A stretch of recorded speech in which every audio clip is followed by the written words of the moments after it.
Hello, everybody. This is Bob Jackson from Walt Disney World's Port Orleans Riverside Resort, giving a big shout-out to all his friends listening to the WDW Today podcast. I perform Wednesday through Saturday, and the show starts at 8:30 there at Port Orleans Riverside. Come on out. We'll be saving you a seat.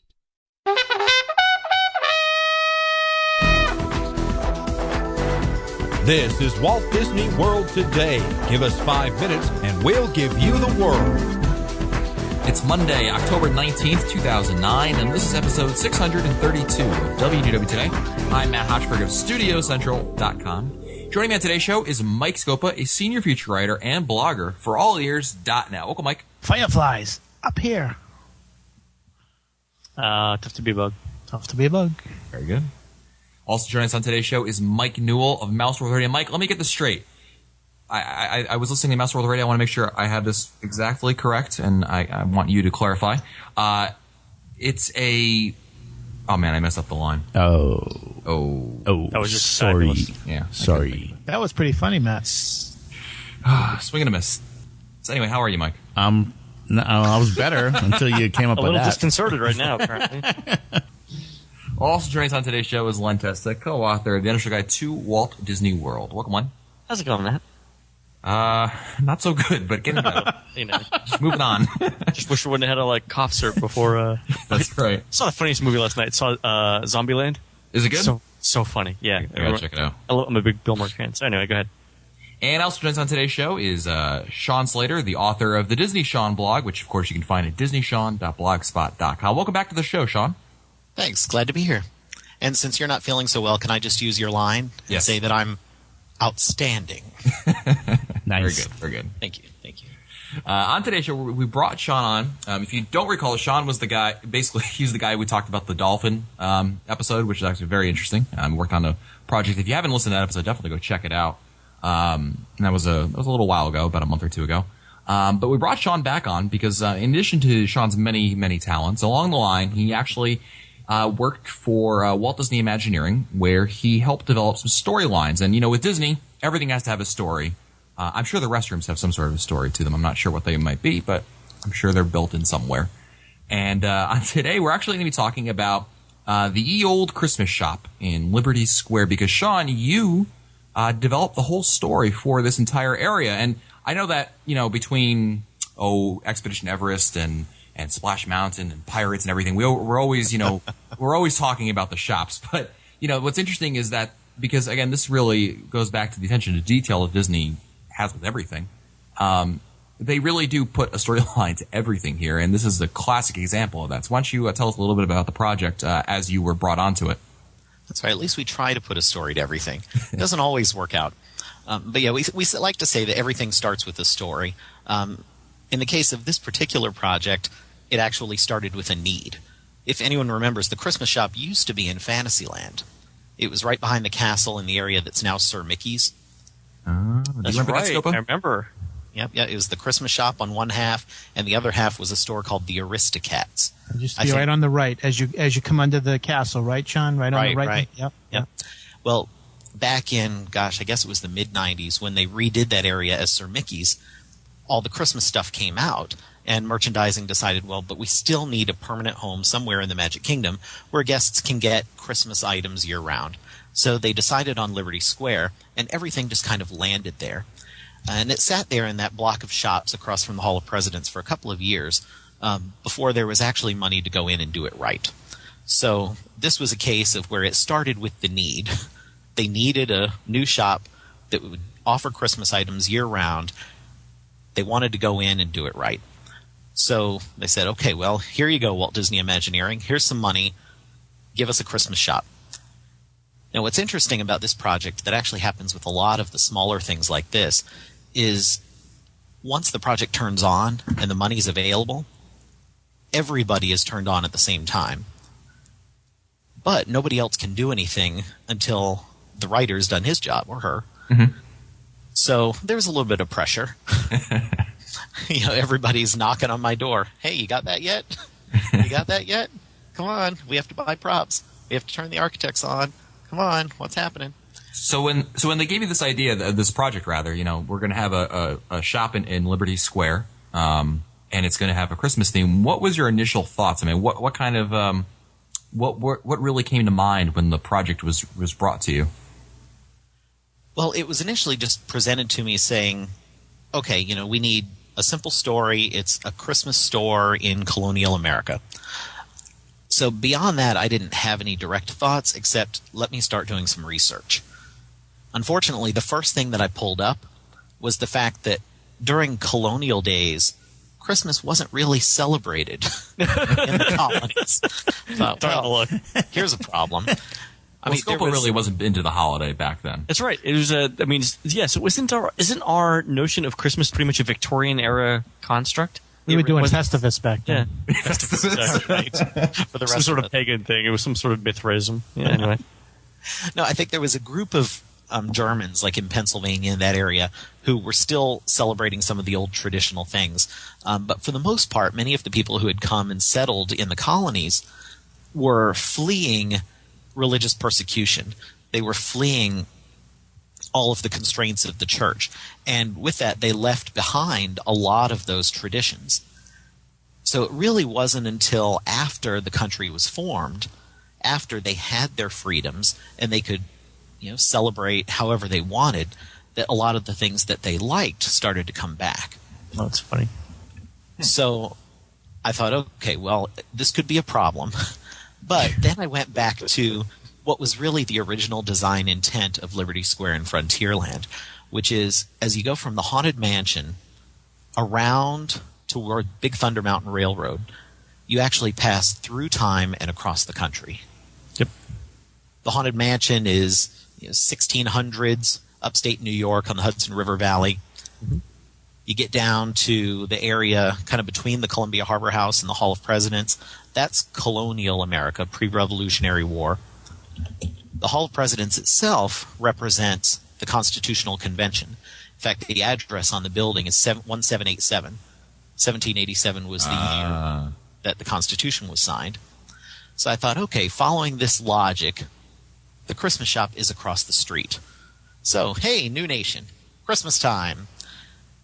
So we decided, okay, the shop will be the citizens of Liberty Square celebrating Christmas, or one of the first Christmases in the New World, or in their new nation, the United States of America. So that all worked. Now, one other thing that I really wanted to do with this story was maintain the separate identities of the shops. Another little way back for you is, if you recall, before it was the Christmas shop, that block was 3 separate shops. The little spot closest to the Castle Hub was a perfumery.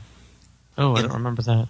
In the middle, it was an antique store. I think, Ye Old Antiques or One of a Kind Antiques, something like that. Also known as Scopa's Garage Sale, but go ahead. The show is just turning into the Scopa jokes, but yes, please continue. Sorry, Mike. And then the shop closest to the Liberty Tree was a silversmith shop that used to have a really fun reference on the sign, J. Tremaine Proprietor. Johnny Tremaine. He was a silversmith. Oh, that's right. Yes, it's all coming back to me when I was 12 years old. Right. I don't get the Last joke. week. Johnny Tremaine? No. It's You a never read film. Johnny Tremaine as a kid? Yeah, it's a book too. No, what was it? Oh, it was a fantastic book. It was he was mutilated, and he was like a 18th century badass. It was pretty good. And a great Disney movie, 1957. Was it really? You'll have to rent it. Yeah, we have it on DVD and actually watch it every year at 4th of July. I know that sounds really Disney geeky, but there it is. So it was originally 3 separate shops, and essentially we were turning it into one enormous Christmas emporium. But I thought, well, in doing so, we can at least try to maintain the identity of smaller shops so that Liberty Square still keeps some of its individual character. So I wrote this story, which is essentially about 3 different entities. So the first part, and actually, if you like, I'll quote right from the story that was written. Sure. Cool.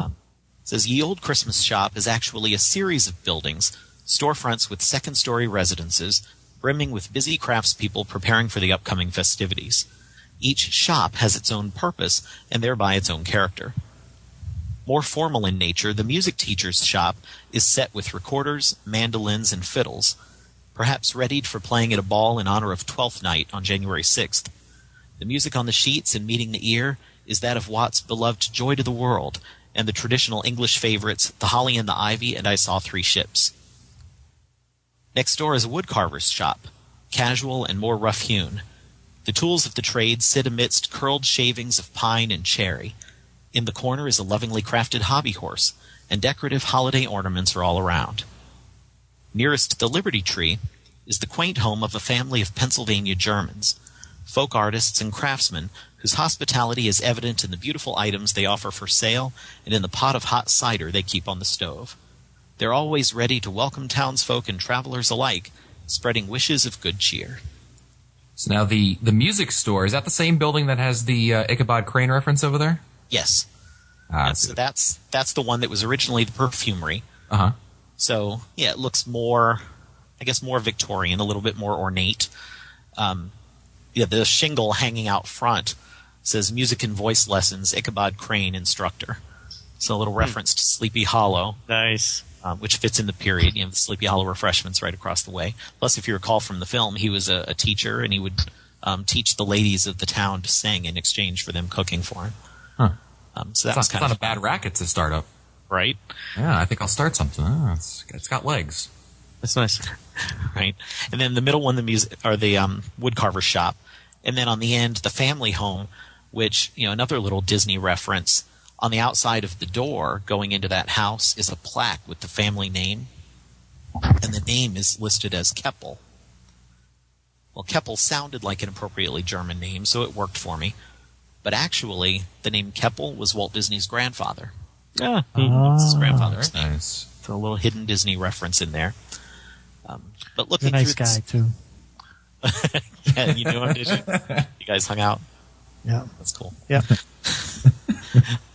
So in the story, you hear different things that, since everything starts with the story, once that storyline is approved, I'm done. I Really? turn it over, and the art director takes it, the props people take it, the interiors people, and I move on to the 15 other projects on my plate. So, and then maybe a year later, go back and the shop's open. I'm like, hey, okay, Yeah, that worked did out. it work? What took, what didn't? Yeah. So you try to influence it as much as you possibly can by putting things in there. So now for instance, the reference to Ichabod Crane, obviously there's the Sleepy Hollow little counter service location across the street from it over there. Was that there at the time? Yes, it was. Okay, so was that a coincidence, or did it kind of play into what you were doing? No, it played completely in. Okay, so you were well aware of that, and Oh, yeah. Okay. Yeah, I was well aware that was there, and wanted to put another little reference in there. Being a Disney fan myself, I like working Disney elements into the stories wherever I can. So I think that's just an extra fun layer for our guests to discover as they're walking through the park. Now, call me immature, but if the name of the rest of the store was Ye Olde Christmas Shop, I would be hard pressed not to name everything inside the store Ye Olde something, or add ease to everything. Just Ye Oldie. Yeah. Ye Olde. That's right. Yeah. Ye Olde register. Ye Olde receipts. Ye Olde register. All right. Ye oldie but goodie. Nice. Yeah, well, I didn't get to do any of that. So. No. So it seems like they kind of stuck a lot to your story. I mean, that was really kept in. It wasn't like somebody took your story and goes, we'll just throw some stuff in there and call it even. They actually did stick with it. Yeah, as you walk through the shop, you can see a lot of the details from that story. Now, there are a few things, like I mentioned in the family home about hot cider on the stove. Mm-hmm. Well, the family home is what used to be the silversmith shop, and there actually used to be kind of a stove there with a big pot on it. It was like they were, heating up the silver, melting it down to make things. They ended up removing that to put more merchandise display space when they converted the shop. So, the hot pot of cider didn't make it. Oh. But the music is usually there. Sometimes they'll get crafty and just sort of play the latest CD that they're selling in the shop, Disney Christmas songs. But sometimes you'll go through and actually hear the background music from the period, which is nice. Let me ask you this, Sean. I mean, obviously, the shop is still there. it's, how does it feel? I mean, I guess, all these years later that you walk by it, and really it hasn't changed much, if at all, since they redid the stores there with your idea. I mean, what kind of a reaction do you personally get? What kind of I imagine it's got to be very gratifying to know that it's still there. It's still pretty much to the letter of what you had mentioned, with the exception of the poor cider pot, which didn't make it. But I mean, tell us a little bit about what that feels like. I mean, I know that. I mean, if there was a rivet that I contributed to putting over there, Lord knows every time we walk by it, I will point out, Newell, look, that's my rivet over there. Yeah, I think I drive my family crazy with it.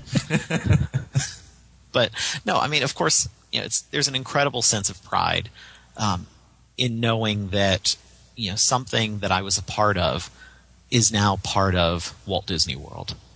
It's that place that I grew up with, that I was always in awe of and dreamed about working there. And then I had that opportunity and got to actually contribute something to it. So there's a great sense of pride and accomplishment in that. There's also, every time I walk by, it reminds me of the tremendous teamwork that happens within Walt Disney Imagineering and really within the entire Walt Disney Company. Just the fact that I didn't do it alone. Right. I wrote this story based on the concept that other people had. Okay, we want to have Christmas things in Liberty Square, but that was one little piece of the puzzle, and then it moved on to everyone else. Probably one of the best days on this entire project was the first day that I walked into the shop and saw how everybody else had interpreted what I had written, which is really cool. I think my favorite detail in the entire store is in the woodcarver's shop in the middle. What we call the cash wrap, sort of the register area, is built up to look like his workbench. There are tools there. There, what do you call them? The logs. They call them bolts. Or am I making that up? Oh, I think I know what you're talking about. I don't know the word either. So, of course, Leah, leave it to the writer to be stumped. For a word. Yeah, right. Yeah, it happens to me all the time. That's what dictionary.com's for, right? But I just love that little detail. Something that isn't specifically called out in the story, just that it's a woodcarver's shop, but that they went and took it to that level of design. I really love that. We'll let you go on this here, Sean. With this idea that you came up with that we see here, was that your first idea, or were you mulling about some other ideas in your mind in terms of possibilities for the shops as well?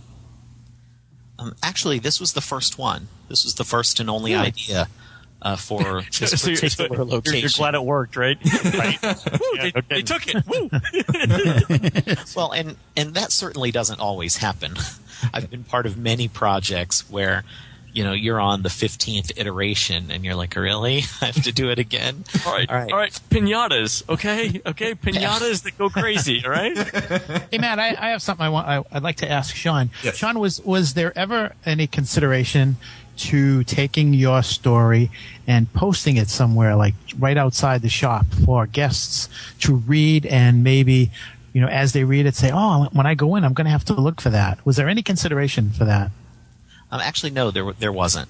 And it's interesting because it's a question that I get asked a lot, which is, doesn't it bother you that all the work goes into these stories and no one ever sees them? Yes. No one ever knows them. But, it really doesn't bother me because the point of a visit to a Disney park is not really to read, but to be part of the experience. To have that story unfold all around you and for you to be part of it. So, it's one of the things where, sure, I would love for the stories to be out there at some point, to be known. It's one of the reasons that I do my blog, so that some of the backstories can really get out there for the people who really want to know. But for the park guest experience, you really want them to be able to just go in there and disappear into this immersive environment that helps them feel like they are in the early years of America at Christmas time. Right. I agree. I guess the thing is that what sets Disney theme parks apart from Busch Gardens, Universal Studios, is that there are always stories behind everything, and it's too bad that they don't, that this type of effort is not acknowledged. So just a point. Well, sure. No, I appreciate that, Mike. But certainly, you know that I think I don't know if I can speak for all of my fellow writers and Imagineers out there, but we get tremendous acknowledgement just by going and visiting the parks and watching people walk through and enjoy it and appreciate it. Absolutely. I think, to your credit, Sean, I think when it comes with the stories, I think there's a certain level of you're suspending your disbelief. You know what I mean? And when you go into, I think to credit the work that you've done, if you walk into the store, no one ever goes, "What's up with the store?" Come on, you know what I mean? It doesn't seem like to give you a better example, but I think we've all complained about the theme or lack thereof in Dinoland USA. Because I don't think it's as it doesn't convey, obviously, at least to myself. I don't quite see it that way. But that's because I just need to take you there. That must be it. Show you what it is. Yeah, okay. Dinoland actually has an incredibly rich backstory. Okay, just let me know how many drinks we have to have before that happens. But good luck, bro. Is that what the interns told you before they left? All right.